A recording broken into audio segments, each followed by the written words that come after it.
Bande ko balandi bozwi libakwa kolanda biso na mokolo mwa lelo na manaka na biso ponetelo manaka na yo manaka na biso manaka ya mokili mobimba nazane sengolelo ya kotalisa bino manaka oyo ekolobela mai matali boyekoli na mboka Kongo tina ya botangi buku pona boyekoli malamu ya bana na biso ya kelasi ya ngumba mokonzi Kinshasa pe ya mboka Kongo na mobimba na yango kasi na kosenga na bino baibona na banda kubo na biso na bokebi pamba ete makama koloba malelo ekosonga penza bana na biso po bayekola malamu pe baye batina ya botangi buku kasi leo nazali na nani leo nazali na ndeko moko wakopesa biso makanisi ya kokota na mozindo na mitune kotuna maawa po na makambo tali buku po na bana biso ndeko wango ezali nani ezali ndeko Alain Kitumbwasi o azali mokomi ya babuku ebele auteur de plusieurs livres ako lobana biso na mama matali buku matali livre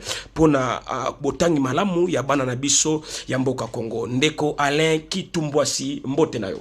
Mbote ndeko Axel pena pesio matondo mingi pona invitation na mokona lelo na o ezali bongo émission to plateau na yo. To sepeli penza koyamba yo ezali mbala liboso ndenge nini omoni pona manaka oyo ponetelo.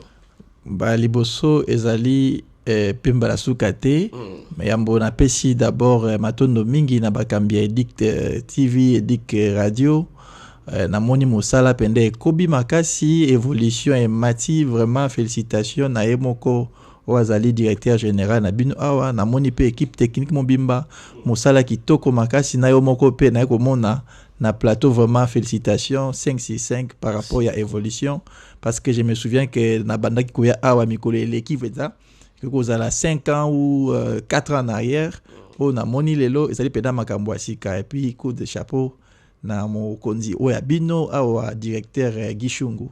Félicitations à lui. Matondi mona mboka Alain Kitumbwasi bande ko balandi na kozongisa na makanisi na bino ete mokolo maleto kolobela boyekoli ya bana ya mboka Kongo nini totina nini ezali pona koyeba kotanga buku pona bana na biso pona boyekoli na bango kasi pona ko banda kokota na mozindo na matali mama likambo na biso mokolo malelo na ke na ngambo ya ndeko Alain Kitumbwasi tango kotala botangi buku lelo na mboka Kongo na bitelo pe na bana na biso okomona to komi mosika to mati to makamba botangi buku na bitelo ezali kokita ndeko matondo mingi po na motuna na yo yambo na kosenga na yo okanisa mwa moke mikoleleki bapaya babandaki kouta bamboka na bango babandaki kokota na mboka na biso po ete batanga kasi na mokona lelo komona bango lisusu te donc c'est pour dire rapidement vous avez la réponse.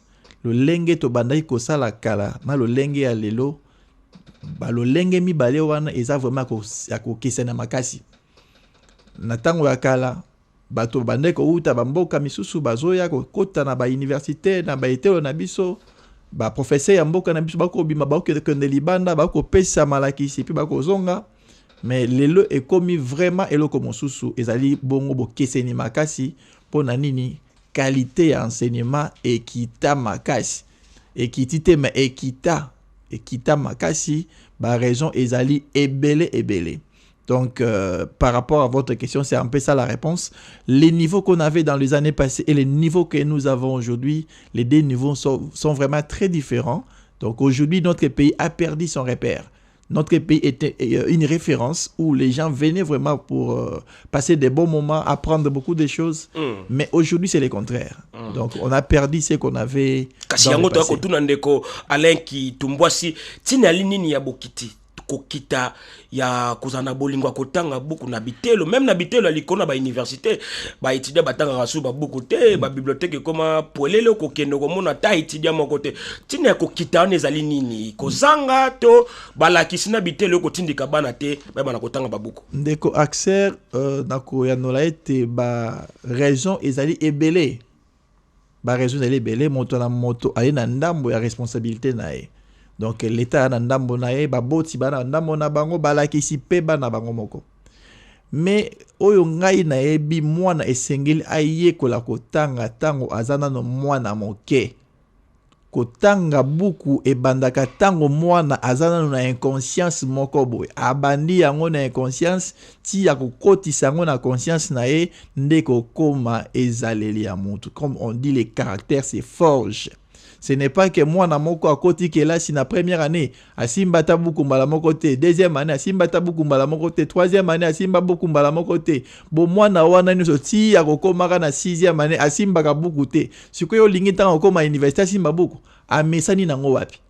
Nyonso ebandaka tango toza bana mike, ata kolia biloko toliaka na ndako tobandaka nango tango toza nano bana mike, maboti azolesi yo fufu moke, alesi yo loso moke, alesi yo eloko bwe malembe ozokola ti tango yo kosala choix na yo eloko nina kolia te, eloko nina kolia. Mais biso na betele na biso, moi na okota, moi je me souviens, il y a des enfants qui étudient de la première en sixième année primaire, voire même les universités, sans pourtant toucher, manipuler les livres.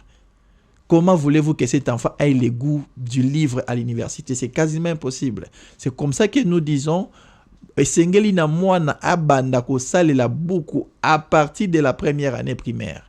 À partir de la première année primaire, botieli malakisi oyo ezali na niveau na ye.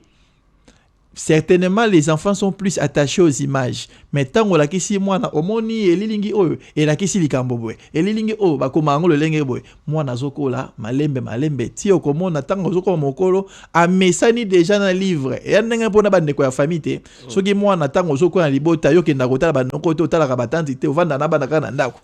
Tango mwana okola awuzala pa ezaleli wana ti.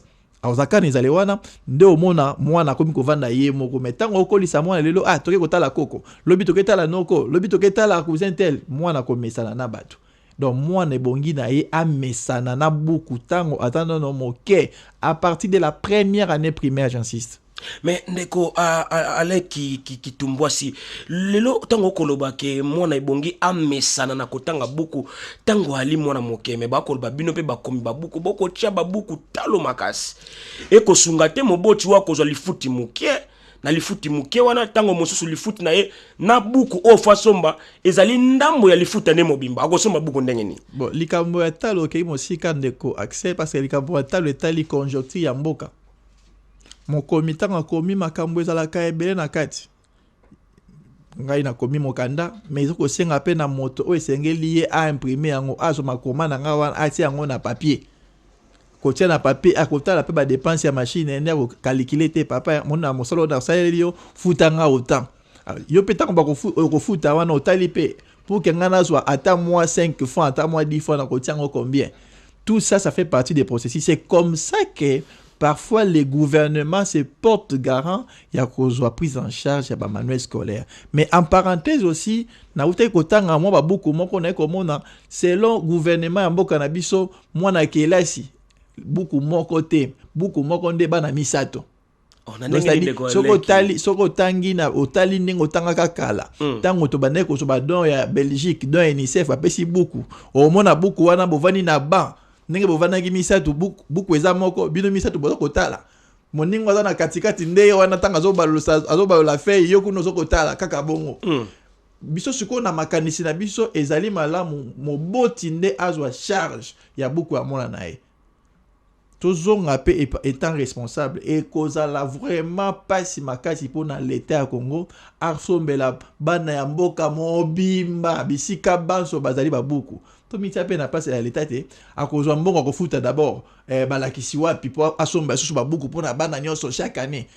Donc ndeko Alain ki tumbwa so nikolo bala biso ke mbona matali to l'état azana makoki te ya kosombela bano bakotanga na bisika nyonso ya mboka Kongo babuku olikolo bela biso bongo olikolo bala biso nini kasi dans le bibo en quelque sorte totika toike pe ko surcharger l'état te pour assombela bana ya mboka nyonso. Nous avons combien de provinces ici à Kinshasa en RDC bana nyonso tout osombela babuku agosome babuku ya première année, il y a deuxième année, il y a troisième bazali matadi kosunga ko accompagner baboti pour na batanga malamu ndeko ale tumbwa na pesi information na mokanda moko na ute kotanga mokambi apesaka obe buku moko po na bana misato sala makanisi zongisa makanisi moko moi na référence dans le passé lorsque toi et moi on était à l'école on nous donnait un livre nous trois on lit les livres et après on remet les livres à l'enseignant.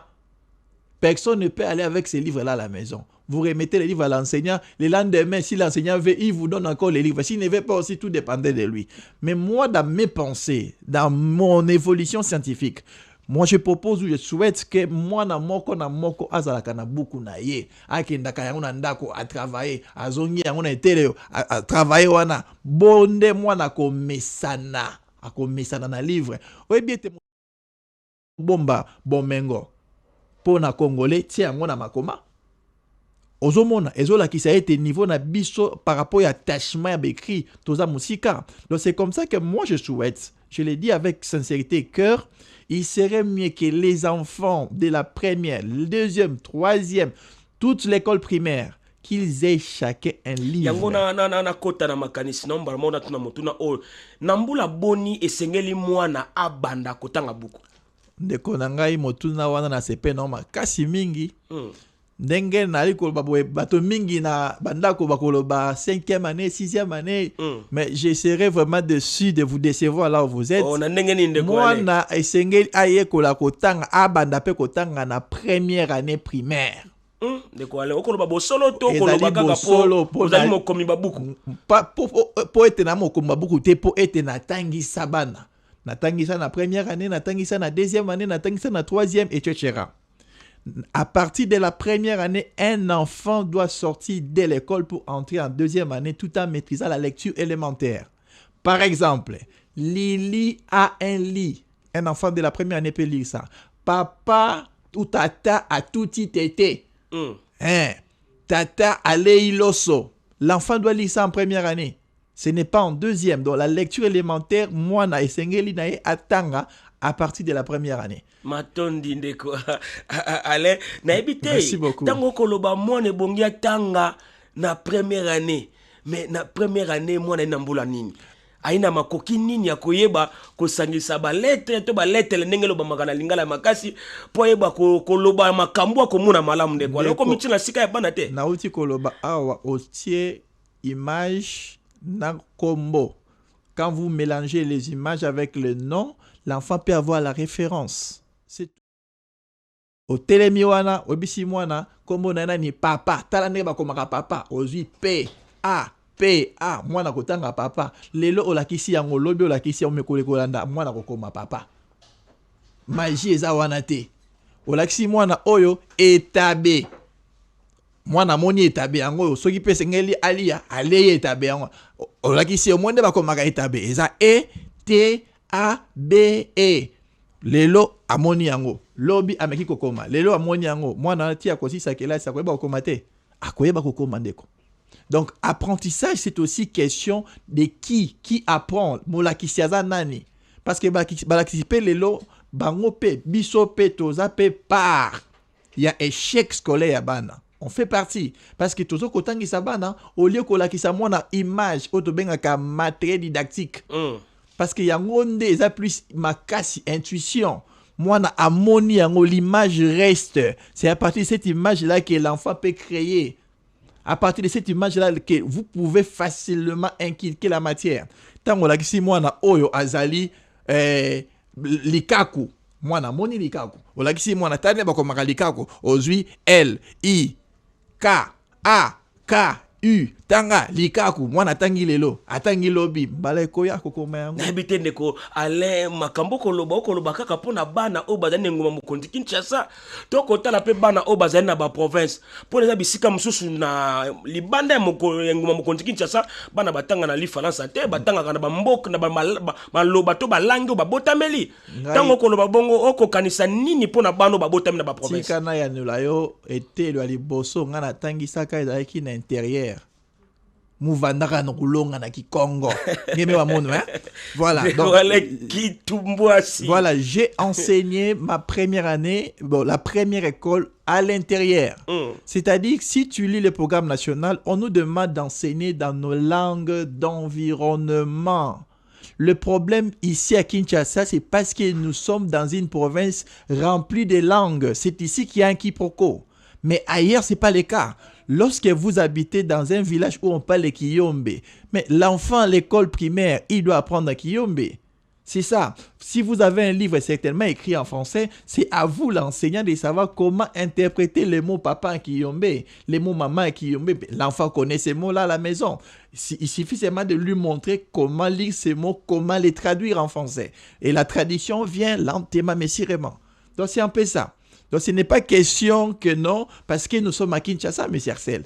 Partout, il y a possibilité d'apprendre à l'enfant à lire à partir de la première année primaire. Et j'insiste là-dessus. Matono ndeko Alain ki tumbwasi bandeko boko randa biso na bokebi mokolo moleto kolobela boyekoli ya bana ya mboka Kongo tina ya buku pona bango na koyeba kotanga pe koyekola malamu. Ndeko Alain ki tumbwasi na lingi na yeba oza mokomi babuku. Boyoka nini ezali bino bakomi babuku na Mbura Matadi. Mbura Matadi aiba kosunga bino na ebandeli ya kokoma tina bobimisi buku ezana boyoka ni moko ezali kati na bino Mbura Matadi na bino bakomi babuku. Bon, selon les instructions officielles au chapitre 6e, voilà, il y a plusieurs parle. Il y a les services tels qui doivent s'occuper précisément le secrétariat général avec les services diplomate, etc. Mais il y a le processus pour avoir le financement étatique. Il y a un processus. Ce n'est pas que non, M. Alain écrit un livre directement, l'État lui dit, allez, prends l'argent, va imprimer, donne aux élèves. Non, ça ne se passe pas comme ça. Aujourd'hui, Alain n'est pas le seul qui écrit les livres. Nous avons plusieurs écrivains ici dans ce pays. Alors, on passe tous par ce qu'on appelle le marché public. Donc, vous venez plusieurs quand il y a l'offre. Plusieurs personnes viennent déposer leurs offres. Et puis, il y a des experts qui lisent, qui regardent les uns les autres. Ils trouvent quels sont les livres le mieux édités et quels sont les livres les plus pratiques. Et c'est comme ça qu'on peut donner l'offre à ce monsieur qui gagne. Et puis, c'est la maison d'édition. Ouais. Non, je suis en train de dire en français pour permettre aussi aux autres amis qui sont ailleurs de comprendre par rapport à votre question. Nakozonga lingala ndeko Axel. Donc, pour nakokota na makambo etali marché public et sengel aux ala pe na équipe monene. Équipe o esengeli pour soutenir yo ba imprimer livre na qualité ya malamu nde bongo buku o esengeli ezali malamu esengeli na biso tozo yango to pesa misolo pour que ba multiplier yango ba pesa bana. Et ça la processus. Mais yango pekisi motote a bimisa likanisi na ye ou ezali ko contribuer na avancement ya mboka. Eli mboka na biso moto na moto a monike no likambo o na kosala ezali malamu po na mboka ba présentaka yango epa ba konti mokonzi atali ezali malamu pesa ba yango na natuna motuna bokeseni nini ezali kati na buku o ezokene na bitelo na buku o bato nyonso bakotanga. Buku o ezokene na bitelo ali buku o eleki na d'abord kokende nango na diplomate ba pesa yango o bengaka agrément et ko ba ete mokonzi atali mokanda na yo okomi yango lo le na programme national. Tango beaucoup no et respecter au moins 50% et contribuer au moins 50% na makambo et tali enseignement nde ba ko pesa agrément. Mais li ko ba te ke mokonzi amboka ndenge apesi agrément beaucoup no esengeli epesa gratuitement. Non. Beaucoup epesa gratuitement ezali beaucoup oyo et ke na processus mosusu. Ba lansaka d'abord offre oyo bato bako déposer ba livre na bango ba déposer boze belé et puis équipe moko ba espère ko vanda wana etali bon to moni ete beaucoup oyo ezali malamu nde bako voter beaucoup na bino nde bako luka tango ba voter beaucoup na bino bato oyo ba mema ki bino baza na ba imprimerie parce que kokoma mokanda ezali kama moko mais ko imprimer yango pe ko multiplier ko tika na bisika banso na mboka na biso oyo ezali kama mosusu esengaka misolo ebele nde yango l'état azwaka. Mais biso batu automonique non bon lokola dans l'état biso en charge té to komi beaucoup to tient na marché kasi yo zai ko leka totali beaucoup mokando za malamu moi non ba beaucoup ezeli belé moto na moto nde sala ka choix beaucoup ni o ya ko pesa mwana atanga pour que eba kisela un plus na apprentissage na ye sika wandeko Alain ki tumbwasi ozali mokombi ya babuku ebele kasi tozali na mwa bitalisa ya babuku na yo tomoni awa tozali na buku babengi mon troisième cahier de français et tolingi toyeba ndeko Alain ki tumbwasi okoki ko yebisa biso na mozindo buku o tina nango ezali kamunu ena kati pona kosunga bana na biso o bakotanga. Très bien. Merci pour na motuna na yo ndeko Axel. Mon troisième cahier de français lolengo ko o moniwana tant on a vu mon troisième et sa classe ya misato troisième année primaire. Alors tant on a vu cahier et zali comme oyo moi na amesana nango déjà parce que combien était livre moi na Congo oyo amesana livre était mo combo a livre et bangisaka déjà ngana ketanga livre na obanda wapi na kosuka wapi yango d'abord na pesa yango combo mon troisième cahier 3 la ici troisième primaire cahier la ici et loko moi na ko manipuler à tout moment alors makomi nini oyo ezali na kati wana ezali kaka makomi oyo programme national ya enseignement primaire et pesi biso na oyo etali makambo ya français na troisième année primaire nde to développer wana na kati na yango totie mingi oyo molakisi sengeli alakisa bana totiki makasi oyo mwana sengeli ye moko développer na kelasi molakisi ko corriger ye et mosusu pe oyo mwana ko sala na ndako ye moko pour que a développer ba compétence na ye mokanda ezali en quelque sorte rédigé de cette façon là kasi tangu o komi yango boye okomi yango kaka pona bana oyo bazali na bitelo to moto nyonso pe azingi atanga ko kotanga naye. Très bien, merci beaucoup. Motuna wana e yano nango ya liboye. Omoni na mboka na biso bato mingi bazaki na makoki ya kokende bitelo te. Oto benga bango ba analphabète. Akoli akomi na âge ya 20 ans ya 30 ans makoki ya kokende kelasi ezate. Mais azali komona ete isenge na ngana yekola kokoma. Mokwanda wana ekosunga ye. Akotala mokande ko kende malembe komona batie bililingi batie bakombo bililingi bakombo surtout na mokande ya liboso mon premier cahier de français parce que j'ai écrit mon premier cahier de français, mon deuxième cahier de français, mon troisième cahier de français, mon quatrième cahier de français, mon cinquième et mon sixième. Jusque là j'ai mis au marché de la première en troisième année primaire. Donc ce sont des livres qui peuvent aider facilement les analphabètes, les mamans, les jeunes hommes qui n'ont pas étudié. Donc, ils se retrouvent là, ils se disent, bon, je peux quand même apprendre, même dans des centres de formation où il y a des gens qui forment, où ils sont là pour aider les gens à savoir lire, à savoir écrire. Ces livres-là peuvent aussi leur tenir compagnie. Kasi ndeko Alain ki tumbwasi batebele yambona yambayo batuna ki mituna o bungaki totuna peyo moto komaka babuku tangu yo kotala ndenge makambo ya botangi pe kokomi na mboka Congo. Bato bazali suna posa ya kokoma na mboka oyo okomona teke bakomi na mboka Congo basu mingi te nini ekosala ke bakomi na mboka Congo bazasu mingi te bazaya kokita Neko Axel ezali bongo makambo oyo etali pe formation o moto alanda libota o moto avandi na makanisi ya moto ye moko te moto atali soki nakomi ekopesanga nini parce que bakomi mingi baza makoki mingi te so na komi ekopesa ngani moto otala boy na okomana ngate. Donc pour moi je dis c'est une passion. Donc si vous n'avez pas tout ce qu'on fait dans la vie, même vous votre métier, vous êtes là parce que vous en avez à cœur, c'est votre passion. Donc tout ce qu'on fait dans la vie, on le fait d'abord parce qu'on le possède dans le veine. Donc le don eza tout bien un potentiel nzambe atia kati na yo. Alors kasi na don bato batala rapé réalité naza likabo. Mais en réalité en mboka nanga soki na meke ko simba te ndo mona ka mutu akimi akene ko titube ake ko sala makambo susu akomi na receveur akomi na atangi azui licence babi bona sa dans ta cabine de communication parce que parfois les gens ont peur de suivre ou d'affronter la réalité en face. Donc c'est un peu ça, c'est comme ça que vous remarquez il y a pas assez d'écrivains. Donc c'est un peu ça et nous qui les faisons, nous les faisons par passion. Yo za la passion ko sala yango kasi nini ko loba na bandeko azaki pe na posa ya ko sala kasi posa ne kiti nyoko loba na yeso kazo tala yo azongela o akokai ko sala malamu ndeko Axel ko pesa moto toli omoni toli mingi ezali esenga pe motivation tango pesi moto toli et puis moto sala boye moto na lolenge na bimboka na biso moto alinga toujours ba accompagner avec un financement. Alors conseil na ko pesa soki nzambe atali kabokati na yo ete okomaka koma parce que c'est là où vous vous sentez à l'aise.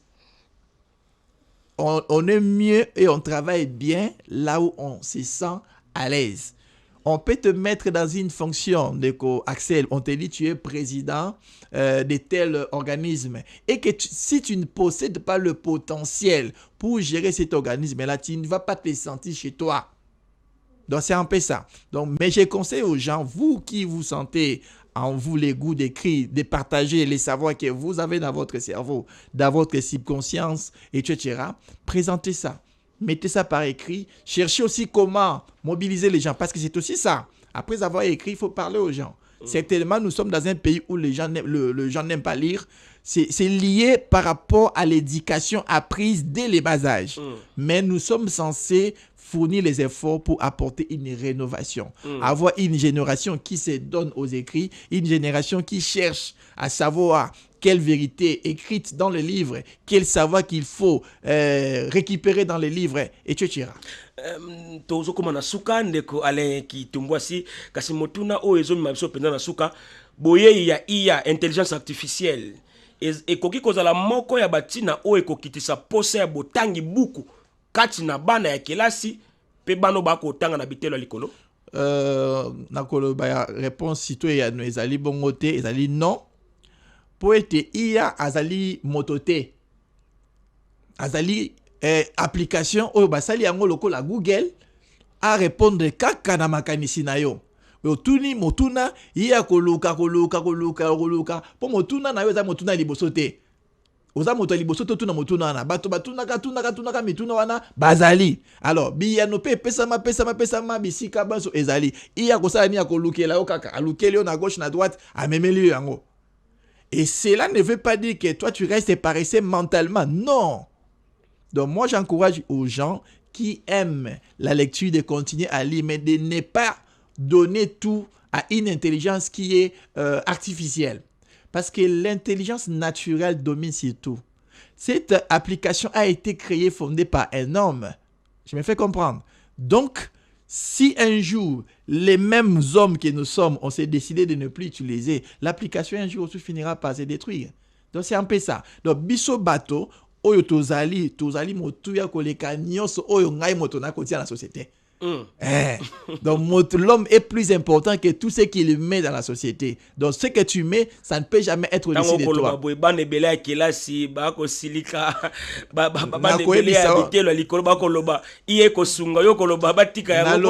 Nalobi te ke batika, nalobi ete baye ba oyo bango bazali. Iya ezali eloko moto asali po esunga yo. Donc yango ekokoma na place na yo te. Pesa un exemple, iya ekozwa loboko na yo ekateli fufele si yo. Impossible. Oebisi ngai bo iya toke ko sokola ngai ko sokola yo, impossible. Azo pesa kaka biyano na mituna oyo bato ba répondaka déjà. Omoni ngai référence na nga pour que na banda kokoma mikanda, c'est la Bible. J'ai lu la Bible plus ou moins 2 fois, toute la Bible, pendant que j'étais élève, 3e année littéraire. Je lu la Bible, c'est là où je me suis inspiré. Parce que dans la Bible, il y a tout. Les gens qui ont lu la Bible ont trouvé tout. Je te dis tout ce que nous faisons sur la terre. Comme on dit, il n'y a rien de nouveau sous le soleil. Dans la Bible, tout y est. Et c'est comme ça que j'ai appris à lire. Et même les élèves qui me suivent là, par-ci, par-là, baeba ete oyo bazali na ngona moto bakoki pe kosala oyo koleka iya. Po iya ya moto ne asali yango te. Moto wana aleki bato baso na moki na maele. Non. Abimisi kaka o likabonza matie kati na ye. Donc moto na moto pe alikabona ye ko pesa po na baninga esunga kaka mboka. Voilà. Matondo ndeko Alain Kitumbwasi to silisi kasoki bandeko balingi bazwa babuku na o bakozongo sikani. Babuku nangai ezali bon la manière la plus facile ou rapide c'est de passer mon numéro comme ça ils peuvent me contacter et puis je vais orienter ça et là. Voilà mon numéro c'est 084 33 65 939 084 33 65 939. Là, vous êtes en direct avec Monsieur Alain Kitumbwasi. Matondi ndeko Alain Kitumbwasi anoto komi na suka ya manaka na biso ya mokolo malelo. Matondi bandeko balandi bino ba ibolanda kibiso na bokebi anoto cheli tono pona manaka ya ponetelo mokolo malelo bozali penza na esengo ya kolanda maebanso oyo ndeko Alain Kitumbwasi alobi pona maimatali botangi buku katina bana ya kelasi pona boyekolo na bango malamu kasi botika na malamu na mabota mabino kimia na nkolo eumela mbala esima bye.